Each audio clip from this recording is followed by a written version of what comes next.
So many clients will be like, okay, so, but once I become the CEO, what do I do? like what's going to be left for me to do around here? I heard you talk about operationalizing, creating systems for everything, and building a world-class team, professionalizing the business, and delegating everything, and creating accountability, and just and like then your job. Yeah, so what's left for me? I'm like, oh, trust me. Trust me. There's going to be plenty for you to do. Hello and welcome to the Remarkable CEO Podcast, a show dedicated to chiropractors who want to transform their job into a business so that they can have a remarkable practice as part of a remarkable life, not instead of one. With your hosts, Dr. Pete Camiolo and Dr. Stephen Franson. At Genesis, we help successful chiropractors implement spinal decompression with a fully turnkey system that handles everything from marketing and new patient generation to systems, protocols, and ongoing support. The result? Massive value for your practice and life-changing outcomes for your patients, all without drugs or surgery. This is the next evolution in chiropractic care. Welcome to Genesis. Welcome to another episode of the Remarkable CEO Podcast, chiropractic's #1 business podcast. I'm Dr. Pete Camiolo. And I'm Dr. Stephen Franson. Today, we're going to answer a question that we get asked regularly, and it's one that I hope you've asked yourself. If not, we're going to make you think about it. And hopefully this will be an accelerant to you in your future, which is this: what do I do when I become the CEO?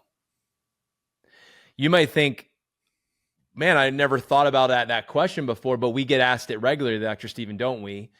And the reality is that while we meet many people where they're, let's say, finding themselves identified as a owner-operator, and it would just be amazing if they could become the CEO. That's the first step, is becoming it. There's the second step, which is being it. It's like if you were a little kid imagining one day you'd be a professional ball player, and your whole life was just to make it to the pros, but you never had a vision for what would happen if you actually got there. And I think that's what happens to a lot of us, is that we have this vision of, I had this idea, Dr. Pete, Dr. Stephen, you planted this seed in my mind. I have this idea and I want to become the CEO. And so we're pursuing this new identity, right? We know that there has to be an identity shift, but then there's the behavioral shift that has to come with it.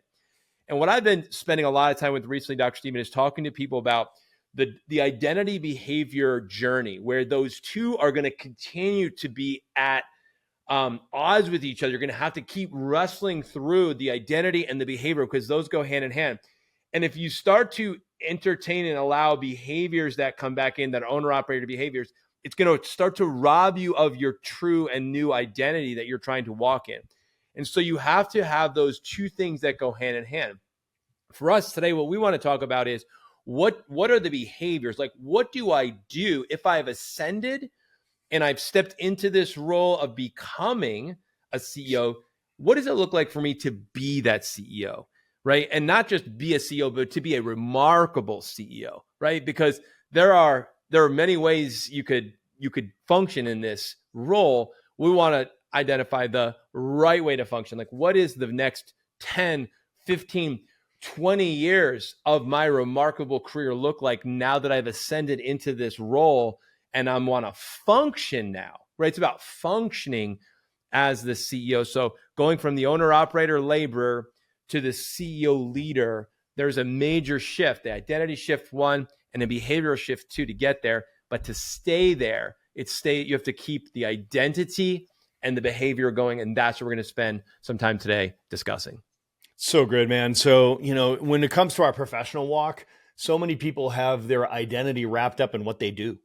Right. So let's just start there, right? So, because you could have, an identity as an owner operator, you could have an identity as a chiropractor, you could have an identity as an associate doctor, you could have an identity as a CEO, you could have fill in the blanks, right? So we have an identity, but most of that identity is tied up in what you do, right? So I think that's a great place to look at this. It's because it's the behaviors that matter, right? So the behaviors that drive the outcomes, but we all know upstream from behaviors is the belief system, right? The thought process, which we want to get into today, the mindset around this. But let's just talk about it from the perspective, what do you do?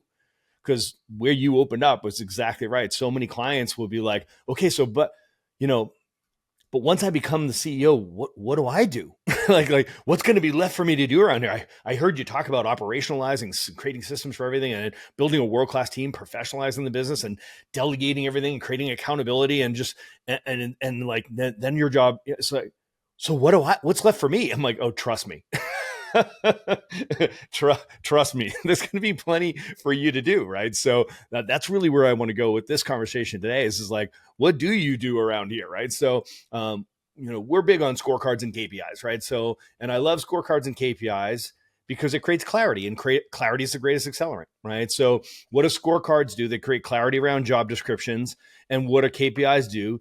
It gives you something to focus on, right? And focus is what takes busyness and turns it into productivity. And that's what every business owner wants. We don't want busyness. We want more productivity.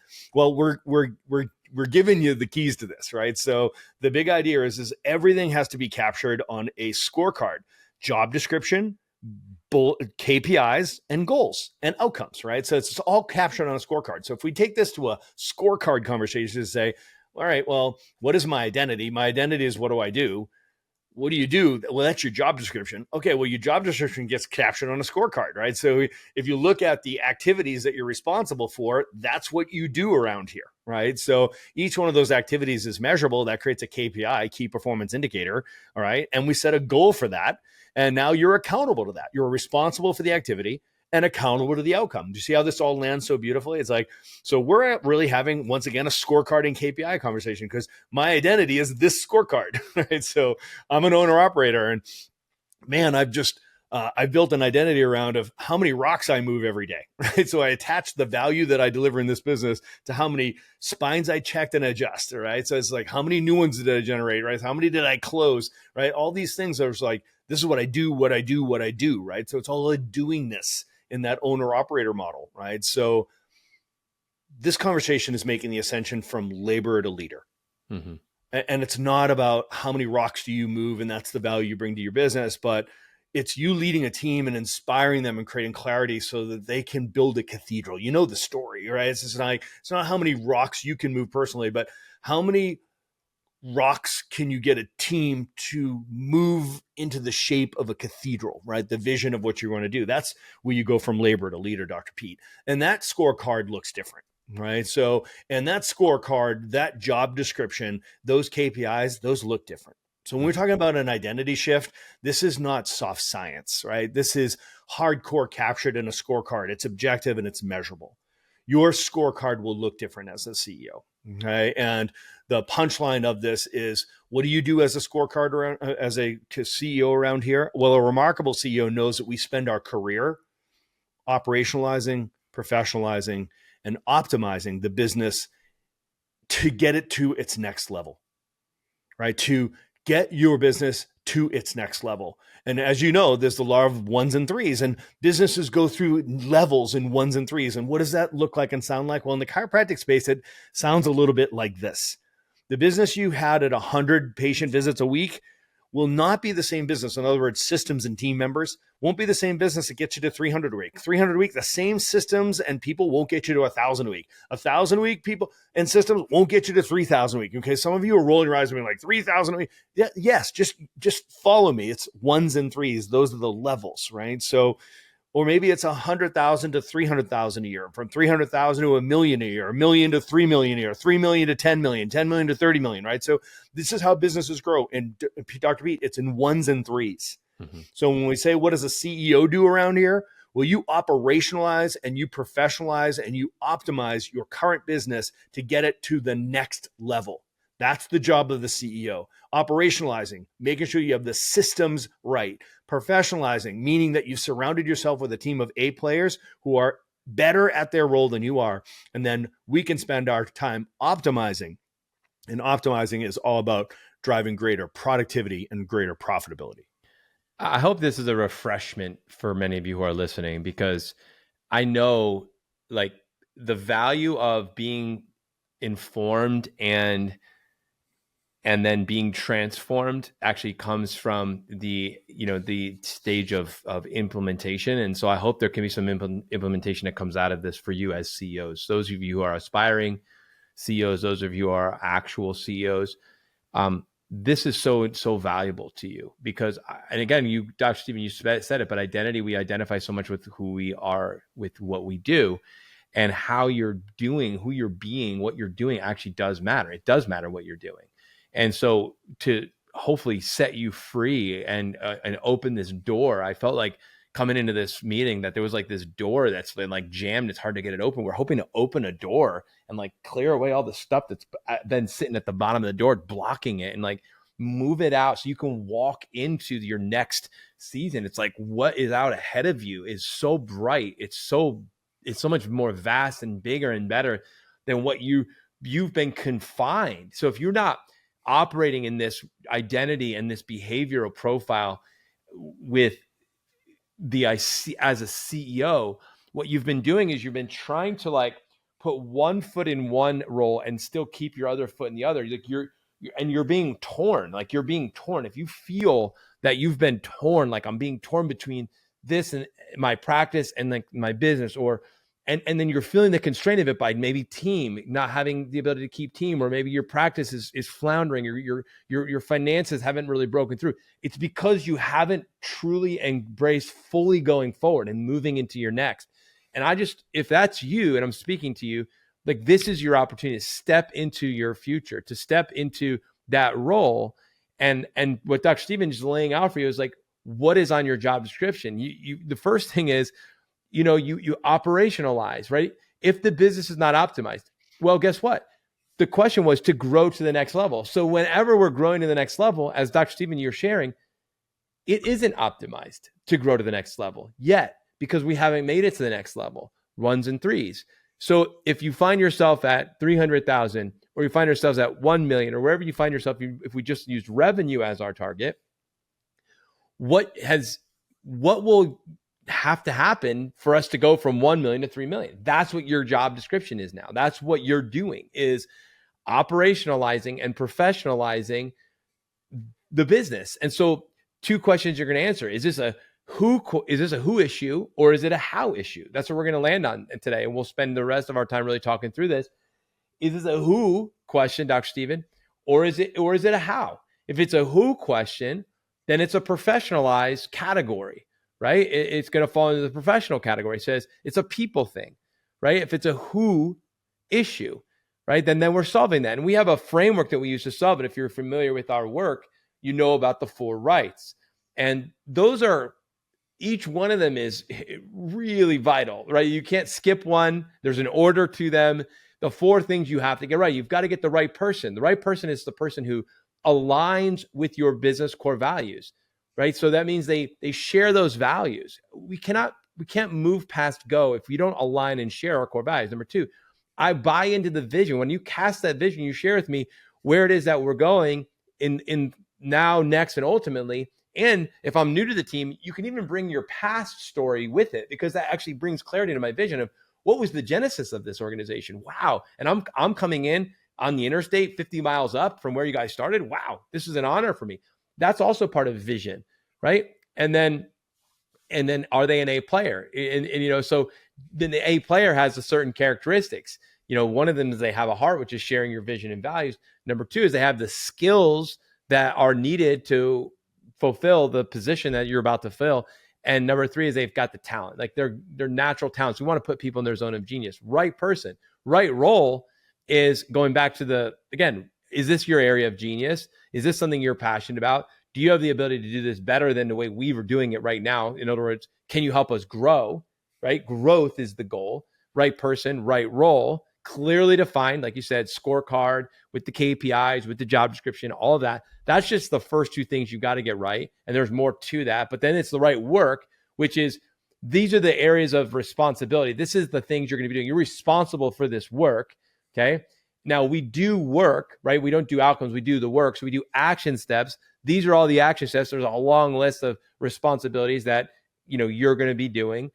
But what you're accountable for are these 3, 4, 5, whatever, let's call it 5, top 5 priorities that are going to be outcomes directly measured that you are being hired to help drive and improve and grow those outcomes.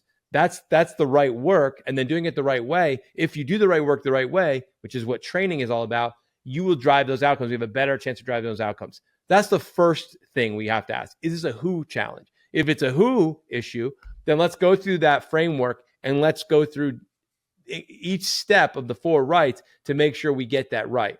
And then if we've got that right and that's not the issue, then we go to the next thing. Is it a how thing? Is it a how issue? And Dr. Stephen will break that down. Yeah, Dr. Pete, listening to you talk about that identity piece of this, and I think it's really important to revisit. Like, I'm going to circle back, and then I'm getting into the how conversation. You brought me back to a ropes course that I did right at the right time when I knew I was actually ready to sell the practice and start the next chapter, right, in coaching full time, right? So that was a really, really hard and brutal thing because, I had an identity for sure.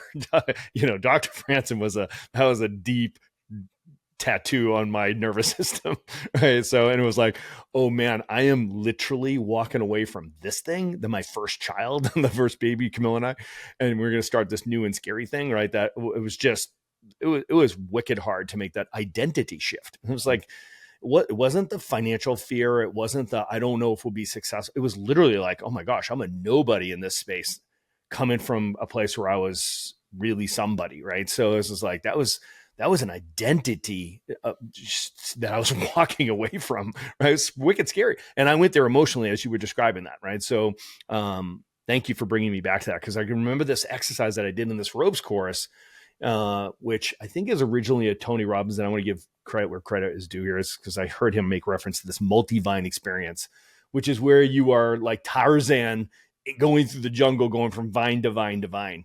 And the thing about, if you watch how you swing through the jungle from vine to vine to vine, is you actually have to let go of the vine that you're coming from to get to the next vine, grab that, swing, and then got to get to that next vine. In order to reach that next vine, you need to let go of the vine that you're holding.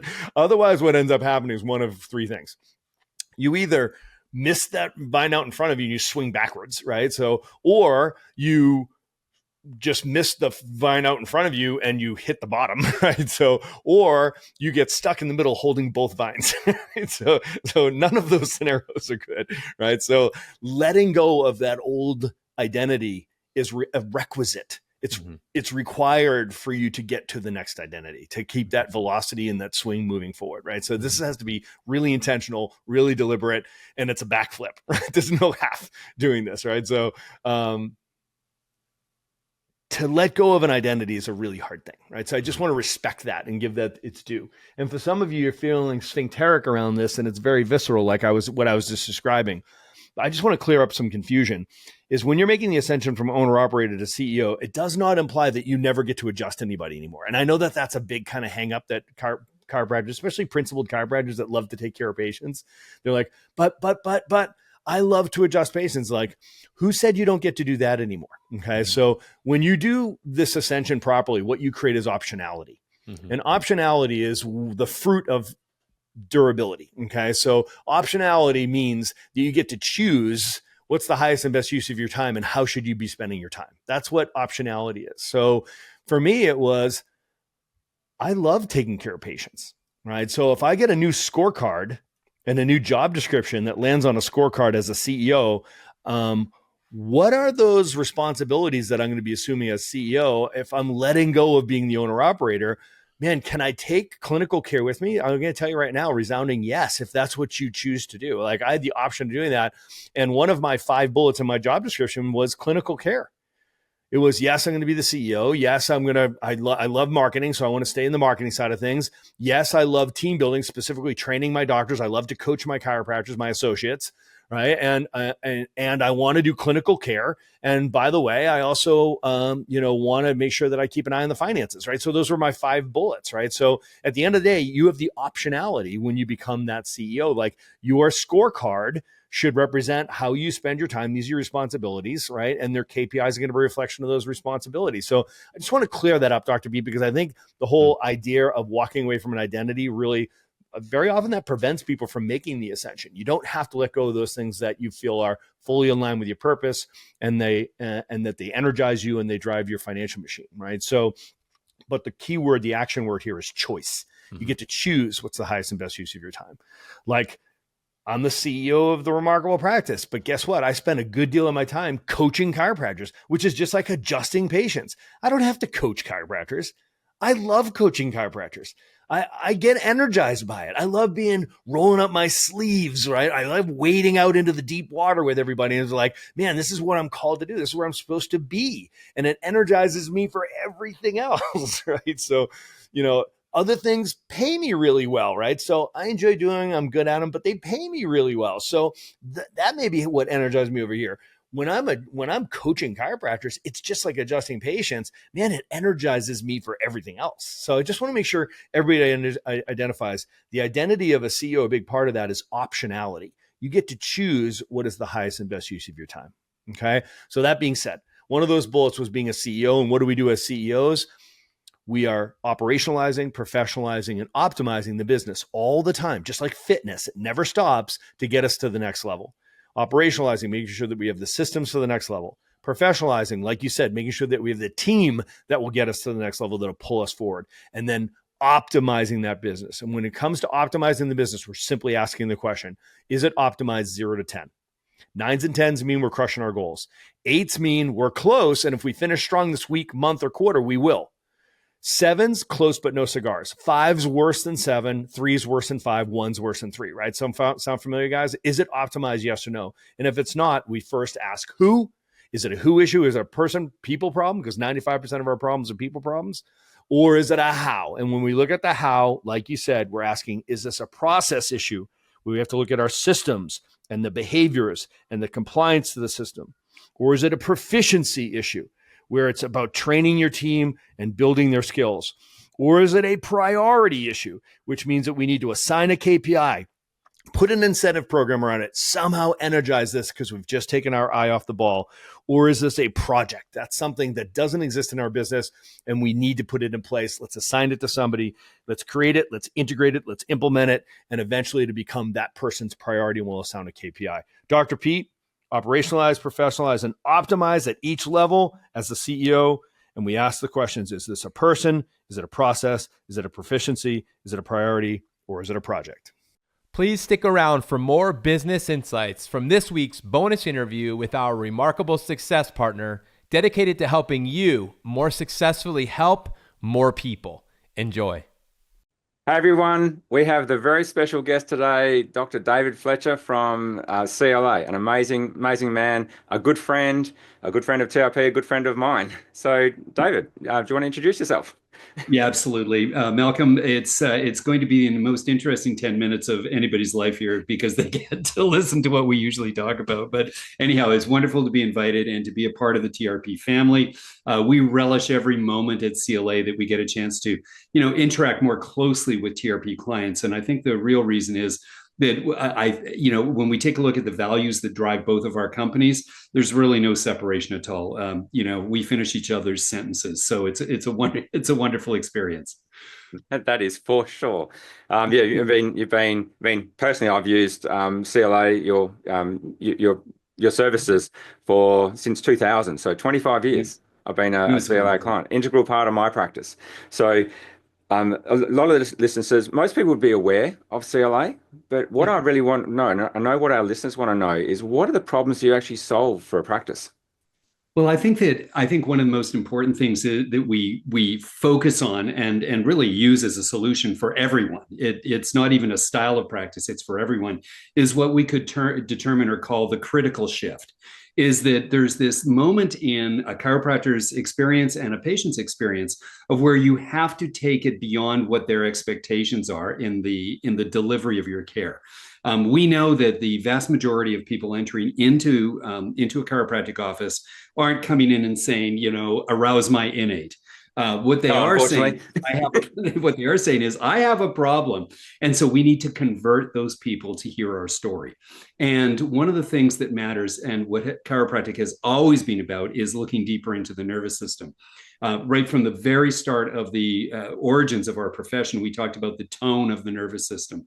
And so scanning really opened that door. It didn't dismiss X-ray, it didn't dismiss orthoneuro or anything like that. It just said, what if we could look into the functioning nervous system? What if we could track that, and then we could solve the problem of developing responsible care plans, communicating to our patients the positivity of what it is? And really, it comes down to attraction, retention, and conversion, which is why I said we are TRPites when it comes to that.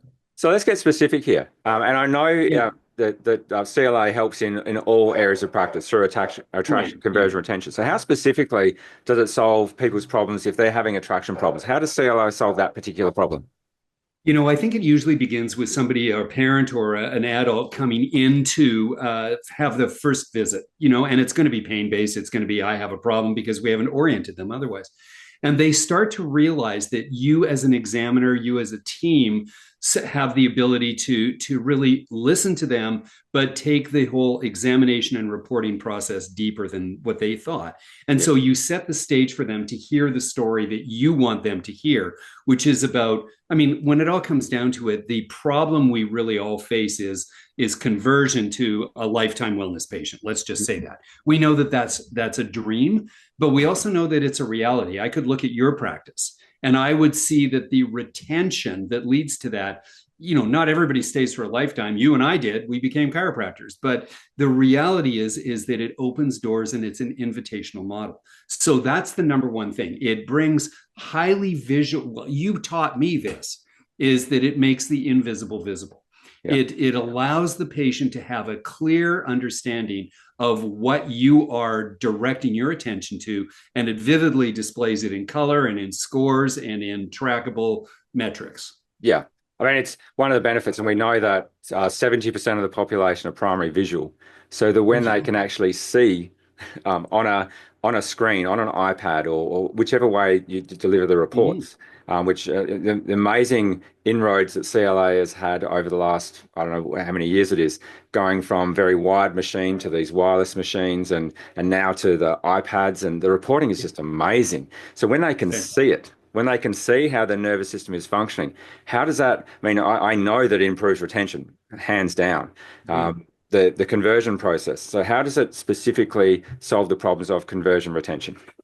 Well, conversion and retention is really easy, because now you're not using planned, canned, ham care planning. You're using the exact data that is presented to you in terms of a three-dimensional neurofunctional exam. We're looking at heart rate variability to get a global picture of what their stress and adaptability are. We're looking at their postural energy expenditure using EMG, and we're looking how deep it's going with their thermography. We build a complete model, or a report card, really is how we describe it, a report card called the Core Score, that allows the patient and the doctor to have a trackable and identifiable goal. And yes. Who doesn't want a goal? And so we allow the patients to get on this journey of saying, well, first we have to release the tension, then we start to build new strategies. And instead of it taking a day or two or a week or so to feel better, we have a plan that we can put in place with it that originates with their initial problem, but can take them several months down the way, and as we know, several years down the way.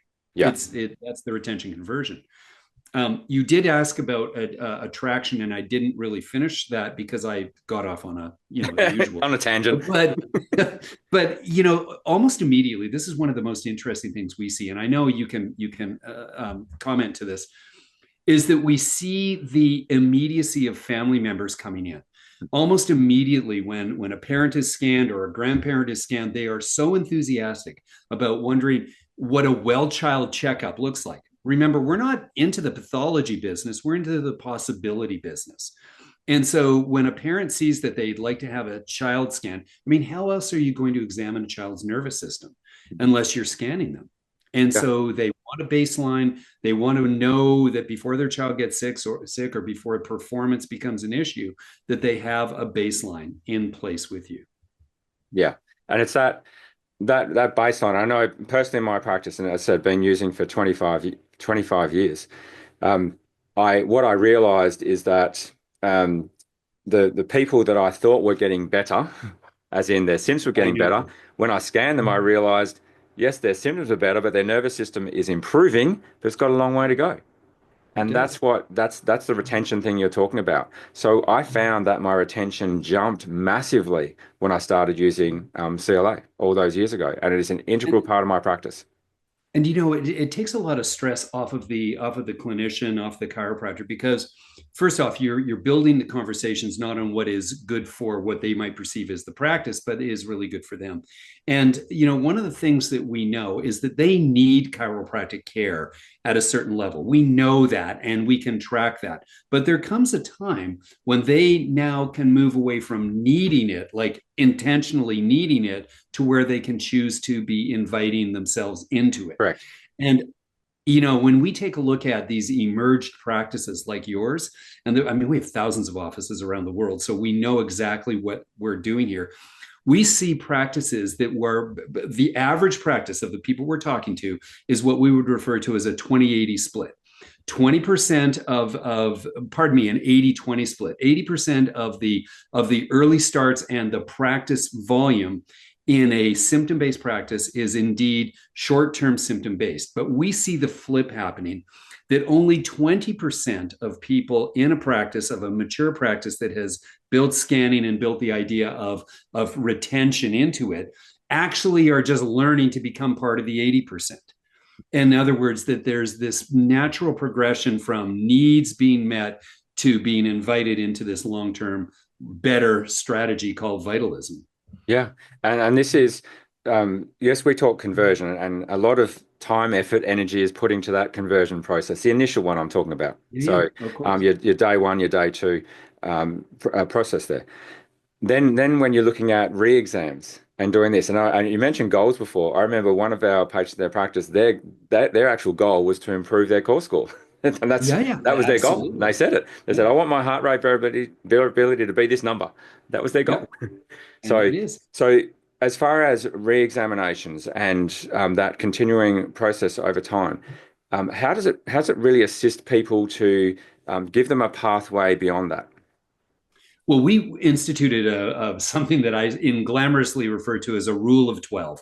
And basically it says that when we're building care plans, it's our responsibility to report back to the patient at least every 12 visits. Mm-hmm. And so every 12 visits, we set in a cycle where an examination must go. And let's just say that the patient's down to every couple of weeks or whatever. We never go beyond a 3-month window. In other words, that's the standard that we believe, looking at the neurofunctional changes that, both positive and negative, that occur. We want the clinicians, we want the team to be constantly reviewing the why behind the patient's attendance in your practice. Yeah. And that doesn't mean that there's this fear-based model. It's an inspiring model to say, just what you said, look, I've really come a long way, but I can see there's way more that I could achieve. Yes. And that's very powerful. Yeah. And then the ones you have who may be on maintenance care, whatever that is, and then they see their next scan and they see that it's actually, it's not maintaining, it's actually deteriorating. And then it's very motivating for them to get back under corrective care or more wellness care. So I know it's such a good tool. I know, I think all the coaches in TRP use it. So if it works for us, it works for anyone, right? So it does. And it's so interesting because you could take away a lot of that anxiety as being, we all had it when we were early on in practice and otherwise, and we didn't know exactly how we were going to communicate the needs of a patient and what we could provide. And this just gives you a starting point, but a continuation. You don't have to make it up. Meaning, and I'm not suggesting we do, like that'd be fallacious, but the reality is that you've got the tools right now to say, I understand now why you keep getting, an immune response that isn't working the way it should. I understand now why, your body doesn't heal completely after you've had an episode. It's because there's this chronic nerve tension. We have a plan. We know how to release it. We know how to rebuild it. We know how to get you revitalized. So stick with us. We've got a plan. And they Yeah, hear that. They know it. they know it. Yes. So um, one of the big upgrades that you've made, as well as going to iPad versions with bridges and so forth, is you are a brilliant communicator. Everyone knows this, but you have so the ability to communicate the scans is what's really needed, isn't it? So you that's all part of the package, if you like, is how do you explain these? Well, it was so exciting because, it was so funny because in the early days, I started in 97, so I know exactly where we were going with it. You'd get this colorful piece of paper and you'd hand it to the patient and kind of go, you've got, some issues I got to deal with here. And there was this, they talk about this concept called MIGO, is there my eyes glaze over. And the patient go, I get you really are excited about this, but what does it really mean? What does it mean? And so, Yes. I mean, best intentions, right? But when we rebuilt the new software, which is called Synapse, and we said, we in our dream bucket, we said, let's build it to however it was. I was able to build a continuation plan through the core score communication. And so it actually is designed, it has a huge library behind it that looks at all the different iterations of the scores. And it literally cherry picks out a conversation based upon the data that you are observing on the scan. So basically, it allows me to be communicating the results to your patients. And it's really fun to do that. So it builds an individualized report that compares the data from previous exams and then builds a very understandable communication. And then after that, we said, well, nobody understands you anyways, David. So why don't we let educators do the real thing? And so they took that and built it into a very, very condensed but educated model. It's really quite something. It is. It's very simple. And there's just an enormous amount of resources available to people so that they can communicate the scans, because that's part of the Hawthorne effect. You do need to communicate in a way that they understand, which it's really good at that. Okay. So, I mean, I know we can talk for hours, but how do people, what's their next step? They're thinking of scanning. They know this is a missing piece. They want to build more retention or attraction or conversion or whatever they want to do. What's the best way for them to get in contact with you? Well, certainly we're a wide open book, but one of the things that they have in this resource is they have you, meaning they have TRP and they have their coaches. So have a conversation initially with your coach, and they're going to direct you towards us anyways. But to bypass the coaches, I'm joking when I say that, but to get directly to us, it's so easy. It's called insightcla.com. And I want to share with anybody who's in here that there's an automatic TRP discount when you start to get involved with TRP and CLA. We're very generous because we love you guys. And so we have there aren't very many, but we have a preferred alliance relationship. And so anybody who comes and decides that it's time for them to either upgrade or to purchase new, they can be assured that they're going to be getting by far the very best deal that is available on the planet. Which I'm very proud to say. We also offer 0% financing for a 12-month window of time, which I think is exceedingly generous. It is. But we love that. And any way that we can get more people scanning and more people engaged in the community of TRP and CLA, we're 100% behind that. Absolutely. So I know that you are the TRP clients who are in North America or come to the North American immersions. You'll find David there. You can see it there as well. But get in contact with CLA. And just do yourself a favor, basically. This is an integral part of many TRP practices. You're probably in the minority if you're not, so get into it, I reckon. So, please, so good to see you on Zoom here. Can't wait to see you in person again very soon. So, any I think we're probably the only partner of the North American crew that actually does the connection with the Australian crew. And there's a real reason for that, is that we have such a passion play with New Zealanders and Australians. We've always had such a relationship down there. For the last 2 years, the weirdest thing is that my calendar has been conflicted on the TRP Australia dates. We're both busy, but mine just hasn't meshed. But I promise, and I mean this on the greatest time, I promise to come and participate down in Australia. Nice. So I can't wait. I can't wait. Well, we'll see you soon. And as I said, get in contact with CLA and get scanning. Take care, everyone. Bye-bye. Thanks for listening to this episode of the Remarkable CEO Podcast.